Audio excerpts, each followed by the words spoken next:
제가 2019년도에 이 책을 냈어요. 사실 이 책을 내고 나서는 뭐 여러 가지 바쁜 일도 있었지만 좀처럼 이렇게 뭐 아유 그냥 뭐 냈지 이렇게 생각을 하고요. 그렇게 뭐 책을 다시 보거나 심지어 제가 탈고를 한 이후에 그 인쇄되는 그 과정 안에서도 제 원고를 다시 읽지 않았습니다. 좀 저는 제 스스로 제가 좀 털털해요. 이렇게 생각을 하고, 편집자님이 고치시겠다면 고치시라고 이렇게 하시고, 그리고 많이 고치지도 않으시더라고요. 거의 제가 쓴 걸 이제 그대로 책을 내주셔서, 아, 그냥 내실만 하니까 내셨거니, 이렇게 그냥 믿고 돌아보지 않았는데, 요번에 처음으로, 여기 단콘에서, 어, 제 책을 가지고 강연을 좀 할 기회를 한번 이렇게 권해주시길래 한번 해봐야겠다. 그래도 책을 하나 내놨는데 이걸 가지고 아무것도 안 하는 건 좀 그러니까 그냥 하겠다고 제가 말씀을 드렸어요. 그러고 나서도 사실은 왠지 이렇게 빨리 뭐가 안 돼서 좀 마음속으로 약간 뭐 하면 되겠지 이런 생각을 했는데 제가 요 PPT를 준비하는 과정에서 아, 제가 저 자신이 얼마나 스스로 좀 부끄럽게 생각하는지 그리고 어떤 면에서는 저의 그 있는 그대로의 모습을 봐주기를 얼마나 견디기 어려워하는지 아, 그런 어떤 체험을 다시 하는 그런 시간이었습니다. 아, 제가 음, 아까 그 김준몬 작가님께서 잠깐 이야기도 해주셨는데요. 어, 뭐 어쩌면 이 진행하는 과정에서 제가 좀 연필하고 이렇게 그 종이 같은 걸 좀 준비하실 수 있으면 준비해 주세요라는 부탁을 좀 드릴 것 같아요. 그래서 혹시 어려운 건 아니니까 뭐 연필이나 종이 같은 게 있으면은 좀 준비를 해주시고 혹시나 시간이 되면 제가 거울을 이용해서 쬐끄만 손거울을 이용해서 뭔가 자화상을 그리는 것까지 한번 좀 안내를 해드려야겠다라는 생각을 좀 가지고 있습니다. 음, 그래서 혹시 여기 계신 분 중에 가까운데 손거울이 있으면은요, 손거울은 어떤 손거울 정도면 좋으냐면요, 요 정도 보이시나요? 이런 네네. 작은 손거울, 네. 손바닥보다 작은 손거울이 핵심입니다. 그런 게 있으면 잠깐 옆에다가 좀 갖다 놓으셔도 괜찮을 것 같습니다. 아, 제가 이렇게 떨릴지 몰랐어요. 작가님 너무 긴장하지 마시고, 아니, 네, 그 강단에서 학생들을 네, 가르치시는 교수님이신데, 왜 네, 오늘은 이렇게 맞습니다. 약한 모습을 보이십니까? 네, 저도 너무 깜짝 놀랐고, 그리고 제가 1년 전부터 지금 코로나 때부터 계속 그 온라인 강의를 하고 있었기 때문에 음, 전혀 긴장하지 않을 거라고 생각했는데, 이렇게 제 책을 들고 나오니 이렇게 긴장이 되네요. 아, 좀 제가 차분히 드리고 싶은 말씀을 좀 드려보도록 하겠습니다. 네. 아, 네. 저는 저에 대해서 좀 소개를 드리자면 뭐 저에 대해서 알고 계신 분들도 계시고 또 이제 좀 낯선 분들도 계실 것 같아서 좀 저는 여러 직업을 많이 바꿨다고들 많이 생각을 합니다.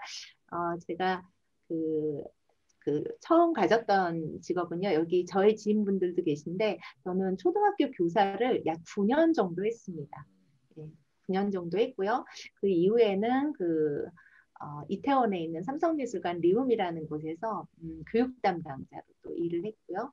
또 그 이후에는 그 종로에 있는 아주 작은 하가제 미술관이라는 곳에서 이제 미술관 미술치료라는 것을 하면서 또 이제 관장으로 전시 기획을 하다가 현재는 그 안산에 있는 한양대 미술치료학과에서 지금 학생들, 미술치료사들이 된 학생들을 가르치고 있습니다. 제가 초반에 이렇게 말씀을 드렸어요. 제 자신이 너무 부끄럽고 그리고 정말 있는 그대로의 내 모습 보여주는 게 진짜 저 스스로도 쉽지 않다는 걸 느꼈습니다. 이렇게 제가 말씀을 드렸는데요. 사실 제가 오늘 여러분에게 드리고 싶은 이야기는 이 이야기가 아마 전부일 것 같아요. 음, 여러분들에게 만약에 이 말을 좀 바꿔서 얘기한다면, 여러분 자신을 어, 소중하게 있는 그대로 사랑해 주세요. 이런 이야기입니다.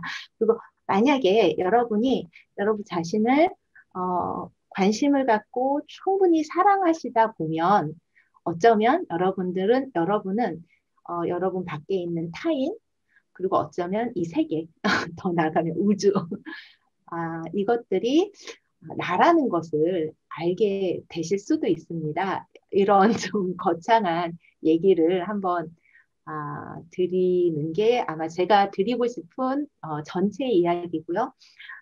사실 이 이야기는 사실 이 책뿐 아니라 어쩌면 제가 하고 있는 지금 미술치료학과에서 학생들에게 전하고 싶은 어쩌면 제 삶을 통해서 증명하고 싶은 그런 이야기가 아닌가 싶습니다.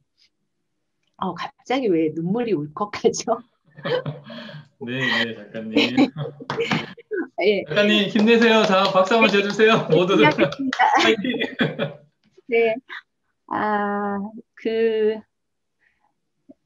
사실 그림이라는 것은요, 이렇게 이제 어, 자기를 어떤 찾아가는 길이고요. 그리고 현대 미술이라는 것도 사실 그와 다르지 않다는 거. 현대를 살아가는 사람들, 그들이 자신들을 찾아가는 여정과 다르지 않다는 거, 이런 이야기를 좀 담고 싶었습니다.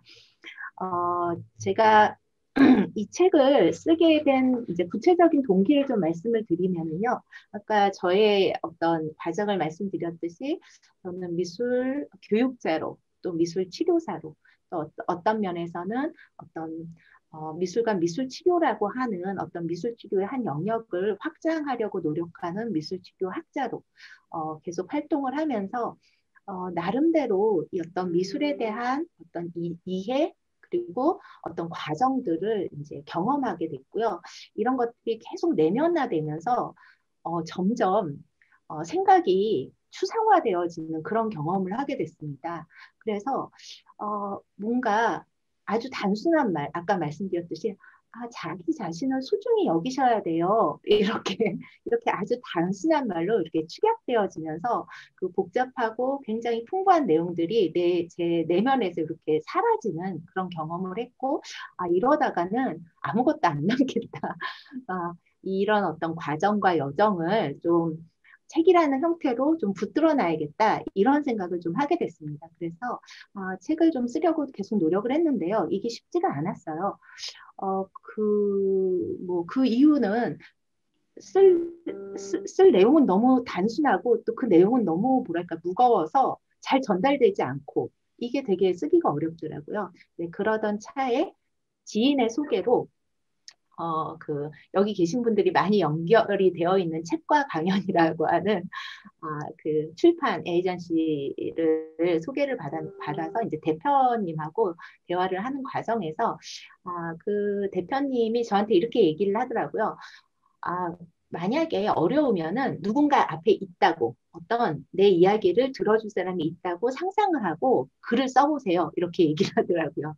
뭔가 대상을 딱 떠올리니까 글을 쓸 수 있게 되더라고요. 그리고 막 하고 싶은 이야기들이 막 많아지더라고요. 그래서 그 이야기를 들은 그 이제 다음 주부터 한 주에 한 꼭지씩 썼어요. 한 주에 한 꼭지씩 써서 이제 대표님하고 대화를 했는데 저한테는 굉장히 좀 그, 놀라운 좀 경험이었어요. 제가 이제 어떤 뭐 미술이라든가 미술 치료라든가 이런 얘기를 하면은 사실 그 듣는 사람들이나 이해하는 사람들이 굉장히 어렵다고 많이 얘기를 했어요. 그래서 항상 제가 글을 쓸 때, 글을 쓰고 이야기를 할 때 마음속에 내 이야기를 이해 못할 텐데? 이런 좀 두려움이 늘 있었습니다. 근데 그 이정훈 대표님이 놀랍게 제 글을 이해하시더라고요. 이해하는 정도가 굉장히 깊이 있게 이해를 해주시더라고요. 그래서 제가 굉장히 좀 놀랬습니다. 놀랬고, 만약에 많은 사람들이 제가 하고 싶은 이야기를 이해하지 못하더라도 이 세상에 한 명이라도 이해를 하면 됐잖아요. 이해를 시켰으니까. 내가 한 명만 이해시키겠다는 생각으로 글을 쓰겠습니다. 해서 글을 완료를 시켰습니다. 아, 이게 사실 에필로그인데요. 이게 사실 제가 쓴 게 아니고요. 이정훈 대표님이 저의 탈고된 원고를 다 읽어보시고 에필로그를 써주셨어요. 근데 이 에필로그를 쓰고 제가 소름이 돋았어요. 어떻게 내가 하고 싶은 말을 이렇게 뽑아낼 수 있었지? 그래서 이 에필로그로 저의 책에 대한 소개를 좀 시작하려고 합니다. 한번 제가 읽어볼게요. 뭐라고 여기 써 있냐면 어떤 이론으로 그림을 이해하는 게 아니라 경험, 감각을 통해서 나다운 것과 나다운 것이라 믿는 것. 요 단어가 좀 어려우실 수도 있지만 한번 기억해 주세요. 경험 감각, 이해가 아니에요. 이론이 아니라 경험 감각을 통해서 나다운 것이라는 거하고 나다운 것이라고 믿는 것. 요 두 개를, 요 차이를 확인하는 여정이다. 이렇게 설명을 했어요. 그거를 그림을 그려가면서 이제 홍이라는 사람의 시선으로 글을 전개했다. 그리고 그녀가, 이렇게 그녀의 이제 심상을 흔들어온 감정, 그리고 지금껏 인식 속에 자리 잡았던 편견, 우리 안에는 감정이라는 것과 어떤 편견, 생각이라는 게 있죠. 이런 것들이 우리를 지배하고 있는데요. 그림을 그리는 과정에 자신의 감정과 이런 편견과 부딪히면서 뭐를 했냐면 자신을 알아가는 과정을 담았다. 이렇게 설명을 해주셨습니다. 아, 저한테 너무 감동스러운 길이고 오늘 제가 여러분에게 하고 싶은 얘기도 여기에 좀 담겨 있습니다. 그래서 여기에는 어떤 주제마다 어떻게 그림을 좀 그릴 수 있게 체험의 공간을 좀 제안을 해놨고요. 그리고 이 홍이라는 사람은 사실은 여러분 자신이기도 하고 사실 저 자신이기도 합니다. 그리고 어쩌면 여러분들이 지금 이 시간에 여기서 뭔가 이 강연을 듣고 계신 분들이 마음속에서 이 사회에서 내가 어떻게 살아야 되지? 라는 어떤 질문을 받고 뭔가를 찾고 계시다면 그 질문과 맞닿아 있을 거라고 생각을 하고요. 그래서 저는 이 책을 통해서 나라는 존재를 회복하고 또 그 회복하는 과정이 어떤 현대미술이라는 것과 다르지 않다는 것. 이런 것들을 여러분들이 만약에 조금이라도 이해를 해주시면 제가 너무너무 기쁠 것 같습니다. 근데 이렇게 써주셨더라고요. 저의 마음을 대신해서 기쁠 거라고 써주셨는데 진짜로 제가 좀 바라고 전달하고 싶은 이야기입니다. 좀 말이 어떻게 전달될지 좀 걱정도 되지만 제가 한번 이어가 보도록 하겠습니다. 제가 이 글에서 이 단어를 뽑았습니다. 나다운 것과 나다운 것이라고 믿어왔던 것. 아마 쉽게 다가오실 수도 있지만 좀 난해하게 느껴지실 수도 있고요. 저는 이 글에서 여러분들도 요 나라는 것에 좀 주목이 되실 거라 생각이 들고요. 그리고 요 두 가지가 어떤 차이가 있을까 이런 궁금증도 있을 텐데 제가 이거를 제가 쓰는 용어로 좀 바꿔서 말씀을 드리면 저는 이런 용어를 많이 사용합니다. 나를 이름 붙일 수 없는 나 그리고 이름 붙일 수 있는 나 이렇게 나눠서 설명을 하곤 합니다. 나다운 것이라는 게 여러분 좀 궁금하시잖아요. 나다운 것이 뭘까라고 얘기를 했을 때 이 나다운 것은 이제 저의 용어로는요. 이름 붙일 수 없는 나라고 저는 설명을 합니다. 왜냐하면 뭔가 존재하긴 존재하는데 뭐라고 설명하기 어려운 근데 있어. 이런 존재. 그리고 나다운 것이라고 믿는 것이라는 것은요, 사실 이름 붙일 수 있는 거예요. 내가 믿어왔던 거, 예를 들어서 나의 학벌, 내가 사는 곳, 나의 나이, 성별, 또는 나의 성격. 내가 이미 알고 있는 난 거죠. 이 두 가지로 좀 나눠서 한번 생각해 볼 수 있는 거죠. 나를 찾아간다라고 했을 때 나를 찾아간다는 얘기를 여러분도 계속 듣고 계시고 여러분도 찾고 계실 거예요. 만약에 이 두 가지를 좀 거칠게 이렇게 나눈다면 여러분들이 아직 찾아야 될 거는 어느 쪽이겠습니까? 한번 그냥 속으로 한번 생각해 주세요. 내가 이미 알고 있는 내가 믿어왔던 나일까요? 아니면 아직은 내가 발견하지 못한 하지만 존재하는 나일까요? 네, 우리가 뭔가를 찾는다면 아직은 내가 발견하지 못한 나 아닐까요? 근데 여러분들에게 이 이야기를 할 때 사실 이 말이 쉽지가 않습니다. 왜냐하면 나다운 것이라는 거 하는 게 상당히 모호하고요. 그리고 늘상 상황에 따라서 변화하고요. 그리고 사실은 인식이 좀 잘 안 됩니다. 그래서 이거를 발견하려면요. 어떻게 해야 되냐면 굉장히 세심하게 자신에 대해서 관심을 갖고요. 자신을 따뜻하게 사랑하면서 수용해 줘야 돼요. 나를 평가하고 그리고 나한테 뭔가 강요하면서는요. 이걸 발견하기가 어려워요. 왜 이걸 해야 되는데 못하고 있지?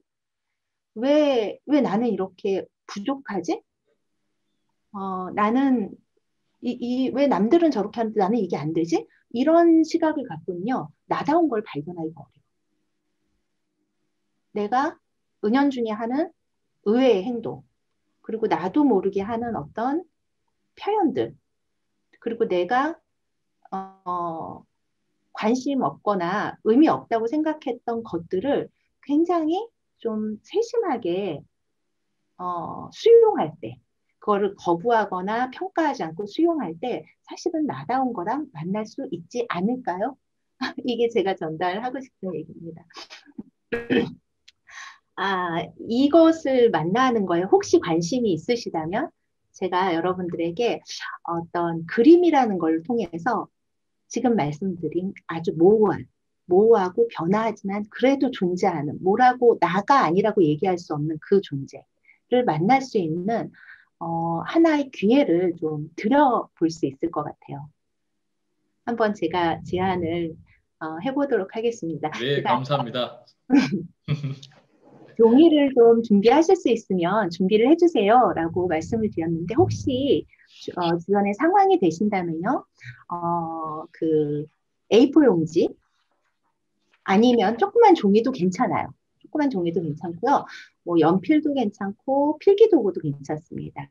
그리고 이렇게 편안하게 뭔가를 그릴 수 있는 걸 좀 준비를 해주시고 혹시 준비되신 분들이 있으시면 준비됐다고 채팅방에 좀 올려주시면은 제가 몇 분이 같이 하고 있는지 좀 감이 올 것 같거든요. 저는 한 세 분만 되면은 한번 진행을 해볼 생각입니다. 네, 한 분 되셨고요. 네. 네, 두 분, 저도 됐습니다. 그럼 세 분 되셨죠? 네 분, 네, 네, 네. 진행하셔도 될 것 같습니다. 네, 네, 대부분 다 하셨네요. 네. 감사합니다. 네, 네, 이거는 사실 여러분이 저랑 함께 하시는 분들은 상당히 명확하게 이 이야기를 전달받으실 수 있고요. 만약에 함께 하시지 않고 그냥 이렇게 관객으로 남으신다면 결코 믿지 못하실 수도 있어요. 이해는 하실 수 있지만 결코 체험은 안 되실 수도 있어요. 그렇지만 한번 보시고 또 나중에 기회가 닿으면은 한번 또 체험을 해보시는 것도 괜찮을 것 같아요. 만약에 종이가 준비되셨다면요. 어, 이 과정은 제가 사실 학교에서도 많이 사용하고 굉장히 여러 가지 용도로 많이 사용하는데 오늘 제가 이거를 사용하는 이제 목적은 여러분들에게 나다운 것 그리고 아까 말씀드렸던 이름 붙일 수 없는 나라는 실체를 한번 포착해보는 그런 어떤 기회로 이거를 설명을 드리도록 할게요. 편안하게 몸을 좀 이완시키시고요. 그 다음에 발바닥을 이렇게 바닥에 이렇게 붙이시고요. 그다음에 어, 이제 그 종이하고 연필을 이렇게 드시고 이제 그냥 가로선을 그을 거예요. 가로선을 그을 거예요. 아직 긋지 마세요. 가로선을 긋는 방법에 대해서 제가 설명을 드릴 거거든요. 이걸 한번 들으시고 가로선을 그으시면 돼요.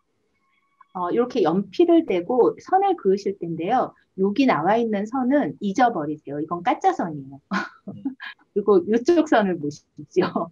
굉장히 그 못생기고 불안정하죠. 예, 그리고 여러분도 그을 수 있을 것 같은 선이죠. 예, 이런 선을 그을 건데요. 어떻게 그으냐면요. 시작할 때 선을 딱 종이에 댔을 때, 종이에 댔을 때 내가 종이에 댔구나 라는 게 의식이 돼야 돼요. 제가 의식이란 단어를 사용할게요. 의식이 되고요. 그 다음에 내가 가로선을 그을 때 가로선을 이렇게 긋게 되면은 내가 가는 방향으로 그냥 의식이 쫓아가시면 돼요. 그리고 끝났을 때 이쪽 끝에 보면 끝나는 그 지점에 끝났구나라는 것이 의식이 되면 돼요. 되셨죠? 다시 시작할 때 내가 시작한다는 게 의식이 되고요. 그 의식이 계속 그냥 방향으로 자연스럽게 가시면 돼요. 그리고 끝날 때 끝났구나, 의식. 그래서 가로선을 이렇게 그으시면 돼요. 해보실 수 있을까요? 네. 편안하게 그으시면 되고요. 뭐, 제가 이렇게 잠깐만 보여드릴게요. 이런 식으로 그냥 가로선 그으시면 돼요. 하지만 제가 좀 치우겠습니다. 그리고, 그냥, 그으시고, 종이를 다 채웠다. 이렇게 하시면, 끝났습니다. 라고 채팅방에 올려주시면, 역시 세 분이 끝나시면은, 그거에 대해서 말씀을 좀 드릴게요.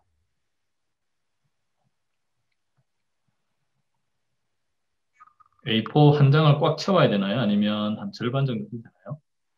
그거는 지금 좋은 질문 해주셨는데요. 이렇게 하시면 돼요. 이 정도면 됐다라고 마음에서 음, 이야기를 하면 그때 멈추시면 돼요. 음,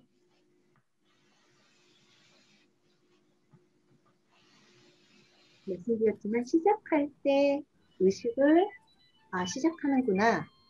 그리고 자연스럽게 긋고 끝날 때 끝났구나.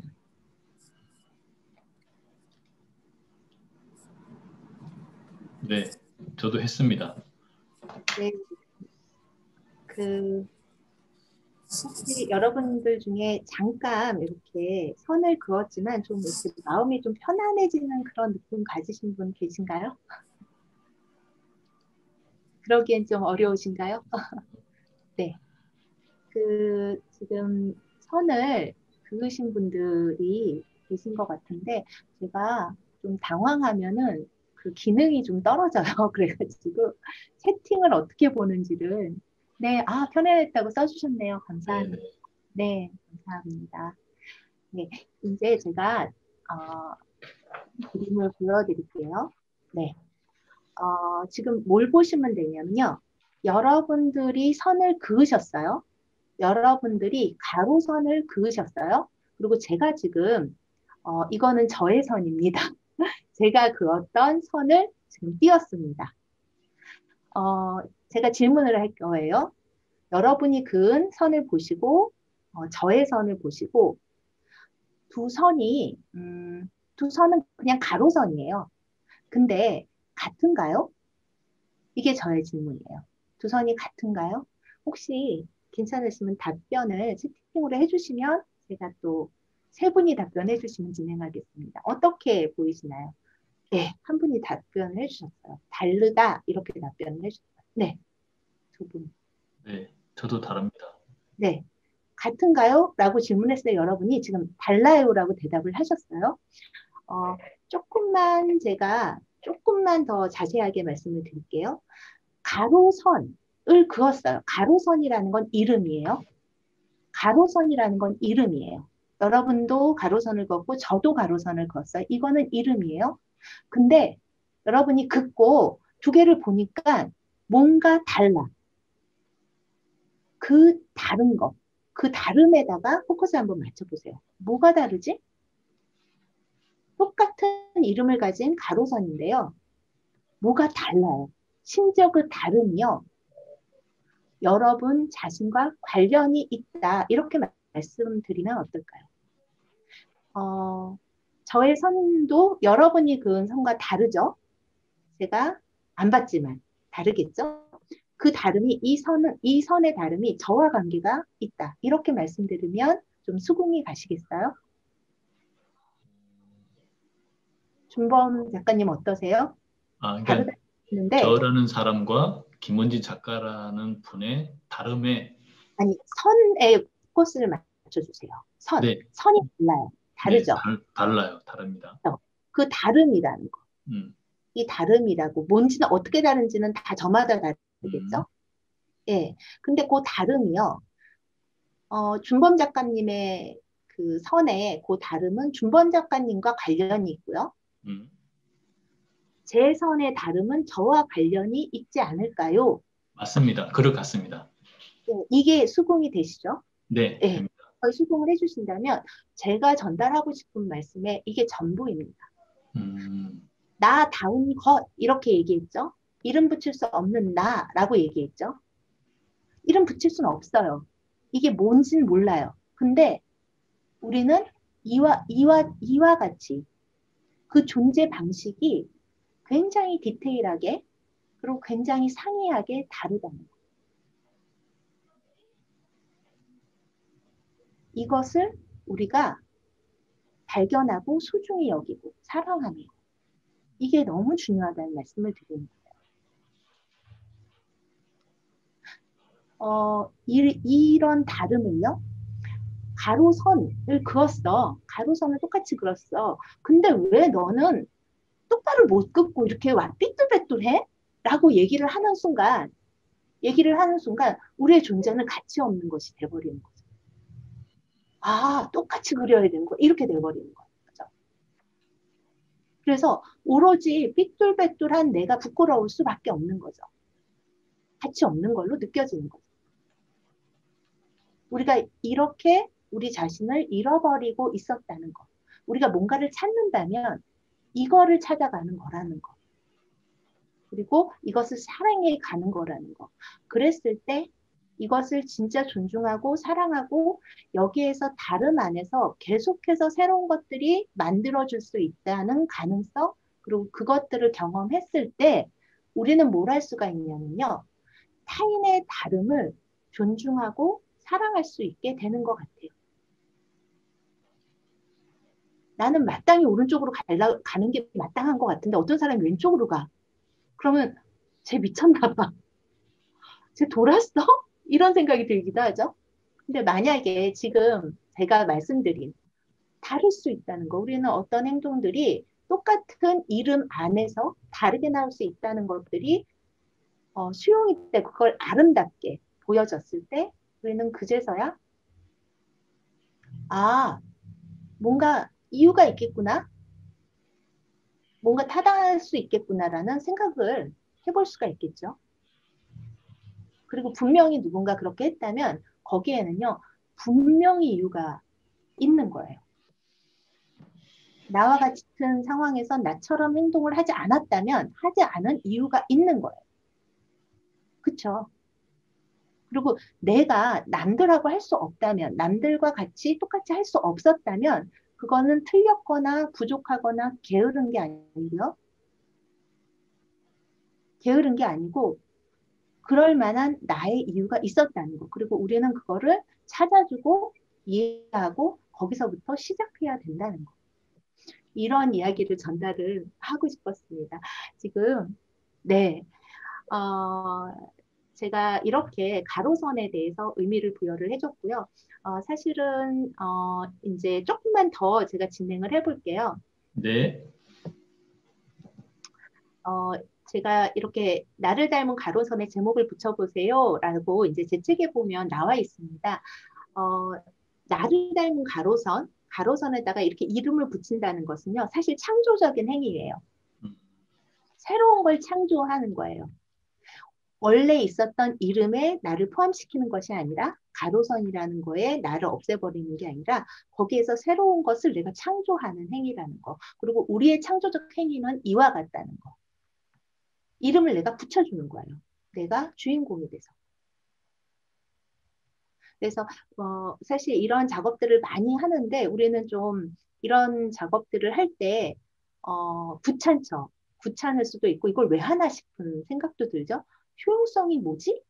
이렇게 생각이 들 수도 있어요. 하지만 이것이 나의 창조적 시작이라는 인식으로 생각을 하신다면 굉장히 흥미롭고 굉장히 의미 있는 행위가 될 수 있다는 쪽으로 한번 연습이 필요하거든요. 창조도 연습이 필요하거든요. 여러분도 다 아시는 것처럼.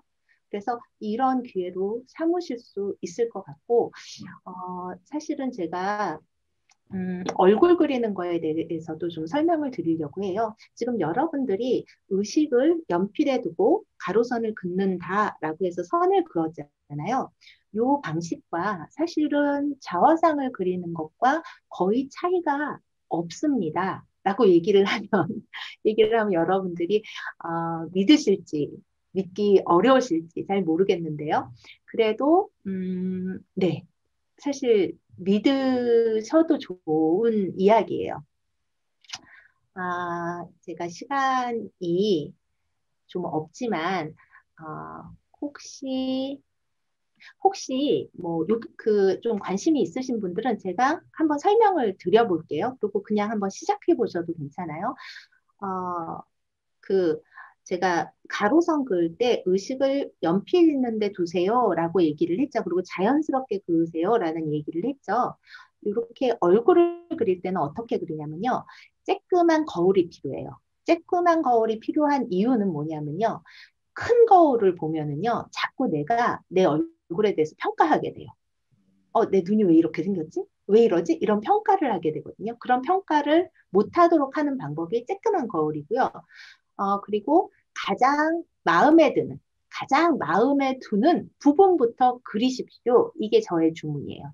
그리고 그릴 때는요, 어떻게 그리냐면요, 그릴 때는, 어, 그 거울 속에 비친 내가 마음에 드는 곳에 내 의식을 그냥 집중하는 거예요. 내 의식을 집중하고요. 손을요, 그냥 자유롭게 가도록 풀어놓는 거예요. 이게 되게 믿기 어려우실 텐데, 의식을 내가 보는 쬐끄만 거울에 내 눈에다 놓고 그냥 이걸 그리겠다라고 생각을 하고 마치 손을 낙서하는 것처럼 편안하게 막 움직이면은요, 우리 몸은요, 보이는 대상을 그림으로 표현할 수 있는 시스템을 갖고 있어요. 마치 스캐너처럼. 이거를 사용하지 못하는 유일한 방법은 평가하는 거예요. 맞아 틀려 하는 순간에 이게 작동이 안 돼요. 근데 그냥 보면서 의식을 따라가는 대로 손을 그냥 움직이면은 어, 내 거울 안에 내 눈의 모양대로 나의 의식이 움직여지거든요. 그 움직임대로 손이 따라서 마치 스캔하듯이 움직여지게 되어 있어요. 자연스럽게 풀어 놓으시면 돼요. 그래서 여러분 혹시 준비가 되신 분들은 그냥 마음에 드는 뭐 코도 괜찮고 눈도 괜찮고 입도 괜찮아요. 그냥 보시면서 편안하게 이렇게 한번 풀어 놓으시는 그런 한번 시간을 가져보시면은요. 그러면 조금 저를 믿으실 수도 있어요. 한번 해보실 분이 계신가요? 네, 다 준비되셨을 것 같은데요. 네, 한번 시작해 보시죠. 그럼 제가 네.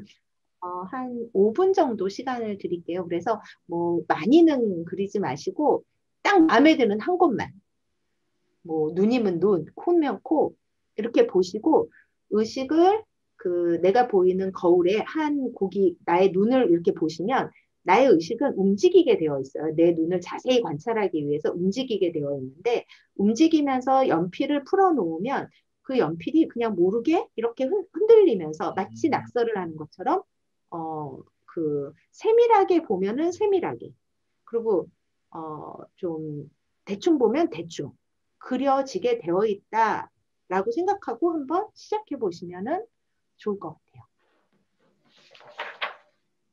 제가 이거는 정말 줌으로 하는 건 처음인데 혹시 오늘 결과가 나오면 저한테도 굉장히 놀라운 경험이 될 것 같아요. 네, 근데 질문을 주셨는데요. 손거울이 없어서 남자분들은 네, 스마트폰에 카메라 네, 기능을 하면 네. 혹시나 어떨까요?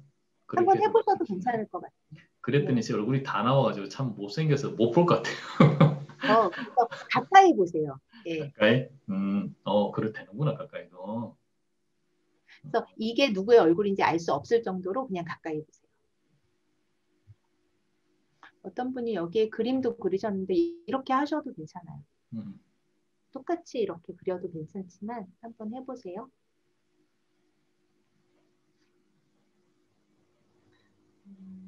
가로선을 긋는 것과 어, 자화상을 그리는 건 사실은 같아요. 그래서 의식의 흐름에 따라서 몸이 나의 초점에 따라서 손이 움직이게 되어 있어요.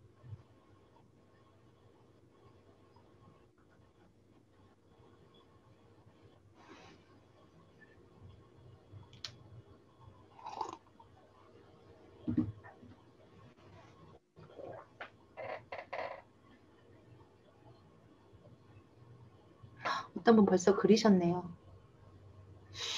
혹시 그리신 거를 사진으로 찍어서 단콘 그 카톡방에 올려주실 수 있나? 이렇게 부탁드려도 되나요? 혹시 그 단콘 카톡방에 계시면은 사진을 찍어서 그 여기 카톡방이나 여기에 올려주시면 제가 보고 싶긴 한데 그냥 한번 제안을 해봤습니다. 가능하시면 뭐 부탁드리고요. 네. 지금 두 분이 좀 그렸다 이렇게 해주셨고 역시 세 분이 되면 제가 이어서 말씀을 좀 이어가도록 하겠습니다. 올려주셨습니다. 제가 다운받아서 작가님한테 보내드릴게요. 아, 그런가요? 저도 볼 수 있지 않나요? 지금 저희 단콘 청중방에는 작가님이 안 오셨으면 아, 어려우시니까 제가 다운받아서 네, 부탁드릴게요. 작가님께 네, 이게 너무 잘 그리셨어요. 이게 다들 저는 내세울 수도 없네요, 이거. 네. 이게 안 정말 봤지만 네, 준범 작가님의 반응으로 아, 어쩌면 저한테 설득당하신 분들이 계신가 보다. 이렇게 한번 생각을 아니 역시 저는 미술은 영 아닌데 오늘 오신 분들은 나름의 이게 있으신데요. 했어요. 내가 작가님께 톡으로 네, 바로 5분 올리셔서 네, 보내드리겠습니다. 감사합니다. 제가 이제 이야기를 더 해볼게요. 아까 이제 말씀드렸듯이 작은 손거울로 이렇게 보도록 하는 것은 스스로 이렇게 평가하는 것을 좀 막기 위한 방법이고요. 그리고 자세히 보면은 역시 그렇게 스스로 판단할 수 있는 그런 기회들을 안 가지기가 쉽습니다. 그래서 완성을 해보는데 이걸 완성할 때 핵심은요. 평가를 안 하는 거예요. 평가를 안 하고 그냥 자연스럽게 그리다 보면 우리는 어떤 방식으로든지 사실은 대상을 왜곡해서 보게 되어 있어요. 그래서 닮게 그릴 수는 있지만 똑같이 그릴 수 없다는 거를 빨리 수용하시는 게 좋아요. 그리고 어느 정도 틀어져요. 하지만 나의 의식의 흐름대로 대상을 표현을 했을 때 대칭이 안 되고 비례가 안 맞아도 굉장히 자연스럽게 나의 어떤 특성이 담겨져 있는 그림이 나오게 되어 있고요. 그리고 만약에 그림이 틀렸어. 그림이 틀리면은요, 지우는 게 아니고요. 그냥 그 위에 다시 그리면 돼요. 그 방법도, 그 의미와 방법도 한번 설명을 드릴게요. 네. 이게 이제 처음에 이렇게 그렸을 때 입 있는 부분이 이제 그렸는데 마음에 안 들었던 거죠. 그럴 때 이제 제가 뭐라고 얘기하면 지우지 마세요라고 얘기해요. 지우지 마시고 그냥 그 다음에 내가 옳다고 생각하는 걸 하시면 돼요. 이렇게 표현을 합니다. 그러면은 그 위에 새로운 선들이 옮겨지면서 그 나름대로 풍부한 표현으로 넘어가는 그런 경험을 할 수가 있거든요. 어, 궁금해서 저도 한번 네, 작가님 톡으로 6명이 주신 네, 사진 보내드렸습니다. 벌써 네네 네 감사합니다. 네 맞습니다. 아, 그림을 그리는 사실 능력이 없는 것이 아니고요. 그림 그리는 모드로 전환하는 게 어색한 것뿐이고요. 그림 그리는 모드로 전환이 되면은 우리는 모두 다 그림을 그릴 수가 있고요. 자신의 내적 체험을 시각적으로 드러낼 수가 있습니다. 제가 이제 다음 그림들을 보여드릴게요. 어, 제가 이제 이와 같은 방법으로 이제 수업을 했던 그런 작품이고, 이제 이걸 그린 분은 당연히 그림 전공하지 않은 사람이고요. 그리고 공대 출신으로 이제 대학원에서는 이제 상담 공부를 나중에 하게 된 그런 친구의 그림이고요. 어, 제가 요구한 거는 똑같은 방법으로 그리도록 했고, 조금 더 요구한 건 뭐냐면, 다시 원래 시작했던 대로 다시 돌아가서 그려보세요. 이거를 사실 반복했어요. 그래서 나의 얼굴을 다시 보고, 다시 보고, 다시 보고.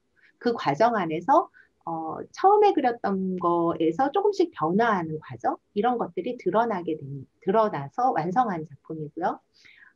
또 두 작품을 보여드릴게요. 왼쪽에 있는 그 그림도 역시 모두 다 미술 전공하지 않은 친구들이 처음으로 그린 자화상이에요. 이 세상에 태어나서 처음으로 그린 자화상이에요. 그리고 아, 그 제가 계속해서 그 요구했던 거는 뭐냐면 뭔가 판단하지 말고 그냥 계속해서 반복적으로 원래 시작했던 곳으로 돌아와서 나를 다시 만나는 체험을 하기를 제가 요청했어요. 그렇게 하다 보면 여러분 보셨을 때 막, 어우, 예쁘다, 막, 어우, 멋지다, 이런 느낌이라기보다는 조금, 뭐랄까, 굉장히 그 심리적인 느낌이 굉장히 강렬하게 나오죠. 이렇게 자기 자신과 직접적으로 만나게 되면은요, 나도 모르게 내 내면이 담겨질 수밖에 없어요. 그리고 이 안에 담겨진 것들은 사실 나하고 관련이 있는 것들이죠. 그리고 그 안에서 이상적이고 예쁘고 남에게 내세울 만한 그런 나를 만나기 위한 작업이 아니고요. 정말 내가 나를 어떻게 경험하고 있느냐를 드러내는 작업이 되는 거죠. 뭐 왼쪽에 있는 친구는 굉장히 사실은 그 데생 실력이 이 과정에서 빠른 속도로 늘었어요. 하지만 이제 자기 자신에 갖고 있는 어떤 두려움 이런 것들이 이제 점점 확연하게 드러나게 되는 그림을 보여줬고 또 오른쪽에 있는 친구 역시 어떤 자기적인 그런 특성들 자기에 대한 그런 마음이 이제 점점 확연하게 드러나는 그런 그림으로 갔고요. 뭐 앞에서 보여준 요 친구의 작품도 이제 특히 이 부분들이 계속 수정이 됐잖아요. 제가 이전에 보여줬던 그림에도 입이 계속 수정되는 그런 과정들 이런 것들이 어떤 자신의 입과 관련한 어떤 느낌들을 다시 뭔가 그러니까 이중적으로 경험하게 하는 어떤 그런 흔적으로 남아 담기게 되고 이 과정에서 이제 이 친구들은 자신에 대한 느낌을 계속 경험하는 그런 어떤 과정이 된 거죠. 이렇게 뒤에 그 워크북에 보면은 이렇게 되어 있습니다. 완성된 후에 그냥 끝내지 마시고 다시 처음부터 시작해서 반복해서 한번 그림을 그려보도록 보통 우리는 자아상을 그리면은요 내 눈에 굉장히 멋있는 내가 나오기를 좀 기대하게 되어 있어요. 그렇게 그리셔도 괜찮습니다. 나쁘진 않은데요. 만약에 정말 자신한테 관심이 있으시다면 거기에 머무르지 마시고 계속 한번 되돌아가서 자신과 만나보는 그리고 만약에 마음에 들지 않으면 지우기보다는 그 위에 새롭게 만난 나를 다시 얹어보는 그런 경험을 하시기를 좀 제가 바라고 이렇게 매 순간 나랑 만날 때마다 매 순간 새롭게 만나는 이 경험이 굉장히 중요하다는 거. 그래서 나는 어떤 사람이야. 나는 이래. 라고 규정 짓는 의식에서 나는 매 순간 달라지는구나. 그리고 매 순간 달라지는 내가 나쁘지 않다. 나쁘지 않다. 이렇게 경험하시기를 제가 기대를 합니다. 다 그리고 나서, 하지만 뭐 마음에 드는 부분도 있고 불편한 부분이 반드시 있죠. 이렇게 실질적으로 자기랑 직면하게 되면요. 마음에 수용이 되어지는 부분이 있고요. 나를 불편하게 하는 부분이 있습니다. 그거에 대해서 한번 물어볼 수 있고요. 만약에 불편한 부분이 어디인가 이렇게 살펴보면은 그것과 이제 어떤 나의 특성하고 이렇게 연관지어서 생각해 볼 수도 있어서 이렇게 밑에다가 적어 놨는데 이거는 일반화 시킬 수는 없지만 대체적으로 한번 이렇게 생각해 볼 수 있는 부분이에요. 그래서 만약에 이제 눈이라는 거에 굉장히 내가 뭔가 계속 그 불편함을 느낀다면 어떤 세상을 보는 것에 대한 어떤 의식과 관련이 좀 있고요. 코라는 것은 좀 자신의 자존감하고 관련이 있다고 많이 통계적으로 나와 있고요. 특히 이제 입은요, 입은 공격성과 관련이 있어요. 특히 이빨 같은 또는 이제 어떤 성적인 거랑도 관련성을 보기도 하는데요. 예, 그 아까 입을 여러 번 고친 그 친구 좀 기억해 보시면 그 친구 굉장히 상냥하고 굉장히 따뜻하거든요. 굉장히 따뜻하고 사람들하고 굉장히 친절한데 사실 그 친절 뒤에 있는 자신의 어떤 공격성도 사실 생각해 볼 수 있는 것들이죠. 이렇게 자신의 자화상을 통해서 자신의 내적인 갈등들을 만날 수 있는 기회가 있다는 거. 이런 설명을 좀 드렸습니다. 아, 이 제 그 책의 어떤 구조예요. 맨 처음에는 이제 이렇게 선을 통해서 자기를 한번 경험하는 그런 기회가 되어 있고, 를 제공을 하고 있고요. 그 다음에 색을 사용해서 색이라는 거는 정서랑 굉장히 관련이 있습니다. 그래서 내가 정서를 어떻게 어떻게 사용하고 있는지 나의 정서에 대해서 탐색하는 그런 기회를 제공을 하고 그리고 우리는 바로 인물화를 갖는데요. 중간에 이제 어떤 나뭇잎이라든가 이런 사물을 한번 그려보도록 제안을 하고 있고 인물화를 그리고 사실은 제가 관심이 있는 거는 요 공간과 현대미술인데요. 공간이라는 것은 사실 우리가 잘 인식이 안 됩니다. 굉장히 나의 무의식과 관련이 있어요. 그래서 공간도 그릴 수 있다는 거. 그리고 공간은 나의 확장이라는 측면을 한번 경험할 수 있게 제안을 해놨습니다. 마지막으로 제가 이제 현대미술하고 좀 연결을 시켜 보고 싶은데 시간이 다 됐지만 그래도 마지막으로 이거를 좀 말씀드리고 정리를 해볼게요. 너무 쉬워서 이해하기 힘든 현대미술이라는 그 꼭지로 챕터로 이 책을 시작을 하고 있습니다. 이 이제 홍이라고 하는 친구가 현대미술 나 좋은데 보면 되게 좋고 뭔가 괜찮은데 뭔가 이해가 안 간다 이렇게 얘기를 하고 있고 이제 그 홍이라는 친구가 공부를 좀 현대미술 공부를 좀 하면 어떨까요? 이렇게 이제 김이라는 선생한테 물어보니까 김이라는 사람이 공부를 하면 알 수 있는 부분도 있지라고 대답을 했어요. 근데 홍이 다시 근데 글을 읽어도 좀 너무 어려운데 왜 이렇게 어려워요? 라고 질문을 했고 김은 이렇게 대답을 합니다. 현대미술이 어려운 게 아니라 사실 너무 쉬워서 어렵게 느껴지는 거야 라고 이렇게 대답을 했습니다. 너무 쉬워서 어렵게 느껴지는 거야. 이 말은 어떤 의미냐면요. 아까 제가 이름 붙일 수 없는 나에 대해서 말씀드렸죠. 네. 이름 붙일 수 없는 나. 그리고 나다운 나 이런 말씀을 드렸잖아요. 이거는 체험적인 나거든요. 이거는 이 체험적인 나를 말로 바꾸면은요. 굉장히 어려워져요. 이걸 언어로 바꾸면 굉장히 어렵고 굉장히 복잡해지는 특성이 있어요. 그래서 이 체험을 언어화시킨 거를 공부를 하려면 굉장히 그 폭넓은 체험과 그리고 지적 그 능력을 요구해요.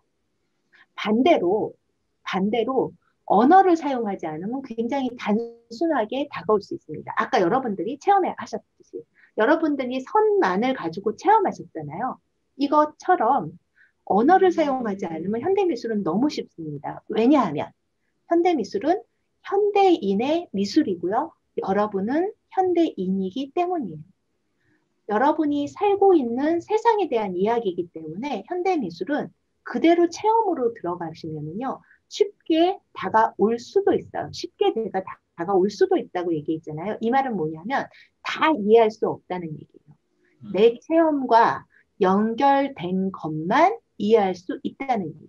그리고 내 체험과 연결되어 있다면 그 현대미술은 굳이 공부하지 않으셔도요. 바로 체험으로 연결될 수 있다는 이야기입니다. 그래서 너무 쉬워서 어려운 거야 라는 이야기를 할 수 있는 거죠. 제가 그리고 그 체험은 감정에 대한 체험일 수도 있고요. 어떤 내적 체험일 수도 있고 또 생각에 대한 체험일 수도 있어요.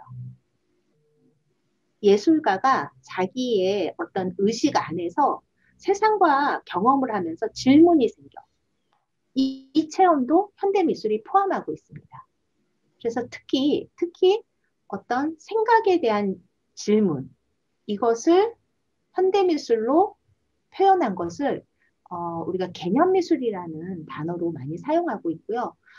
가장 유명한 작품이 개념미술의 유명한 작품이 이거죠. 뒷상의 샘이라는 작품이고 뭐 쉽게 얘기를 하면 뒷상이라는 사람이 예술에 대해서 현대미술에 대해서 미술에 대해서 이제 여러 가지 숙고를 하면서 왜 꼭 그려야지만 예술이야? 내가 그리지 않고 뭔가를 일상의 용품을 선택해서 이것도 나의 삶이잖아요. 연결되어 있잖아요. 이게 예술이 아닌 이유를 말해봐. 질문이죠. 나의 내적 체험을 드러낸 거죠. 나의 방식으로. 나의 방식으로. 또 중요한 건 나의 방식으로입니다. 아까 세 개의 그 자화상을 봤잖아요. 세 개의 자화상이 굉장히 비슷한 것 같지만 그 표현 양식이 굉장히 서로 다르다는 것을 만약에 느끼셨다면 현대 미술가들의 양식이 서로 굉장히 상이하다는 것도 받아들이실 수 있을 것 같아요. 네, 그래서 어떤 이런 계기를 통해서 더 이상 예술가가 안 그려도 예술을 할 수 있어 라는 지평을 열었고요. 저는 이제 이런 걸 근거로 해서 제가 미술관에 있을 때 미술관 미술 치료를 하면서 어떤 미술관 미술 치료 참여자들하고 이런 작업들을 했습니다. 이거는 그 참여자의 작품이고 그 젊은 남자 친구였고 물론 미술을 하지 않은 친구였고요. 그 자기가 가지고 있는 여러 가지 사물 이런 것들을 이용해서 이제 설치 미술을 한 거고 표현한 게 뭐였냐면 굿즈예요, 굿즈. 사물 그 상품들. 그리고 자기는 그게 너무 좋대요. 굿즈라고 하는 어떤 브랜드도 있나 봐요. 그게 너무 좋은데 그거를 그냥 거위로 표현을 했어요. 표현한 것을 뭐 그 느낌을 얘기하자면 뭔가 은밀하기도 하고 그리고 굉장히 소중하기도 하고 이런 느낌을 전달을 하죠. 네, 이렇게 이제 표현하면서 사물을 가지고 표현하도록 제가 안내도 했고요. 때로는 이제 작품 안에 그냥 들어가서 그 작품에 대한 자기의 느낌을 몸으로 이렇게 표현하도록 이렇게 제안도 했고요. 또는 네, 이렇게 노래 부르는 여자 작품 앞에서 그 청중이나 또 어떤 그 관객의 그 포즈를 직접 표현해 보도록 표현해서 그 작품으로 자기의 퍼포먼스를 표현하는 그런 제안을 좀 하기도 했습니다. 네, 이렇게 제가 자기를 찾아가는 것 그리고 나다운 것이라는 거를 주제로 여러분들에게 미술이 나다움을 표현하기 굉장히 좋은 방법 중에 하나다. 발견해 가는 과정에 굉장히 도움이 되는 방법 중에 하나다라는 말씀도 드렸고 현대미술이라는 것 자체가 사실은 예술가 개개인이 갖고 있는 개인의 체험을 드러냈을 뿐인데 그들이 살고 있는 환경, 그들이 살고 있는 시대가 이 시대이기 때문에 이 시대의 이야기를 하고 있는 겁니다.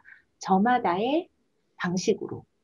그리고 이렇게 다양한 방식으로 보여줬을 때 우리가 어렵게 느껴지는 것은 체험에 근거하기 때문에 또 하나는 낯선 방법으로 제안하기 때문에 어려운 것 뿐이고 우리가 낯선 거를 좀 불편해하지 않으신다면 직접적인 체험을 통해서 작품을 이해할 수 있는 기회를 얻을 수 있습니다. 라는 설명을 여러분들한테 드렸습니다. 그래도 어떻게 시간이 좀 지나긴 했는데 제가 드리고 싶은 말씀을 좀 많이 드린 것 같아서 좀 마음이 좀 편안해졌습니다. 네, 네. 어, 여기까지 하겠습니다. 네, 저기 작가님한테 큰 박수 부탁드리겠습니다. 감사합니다.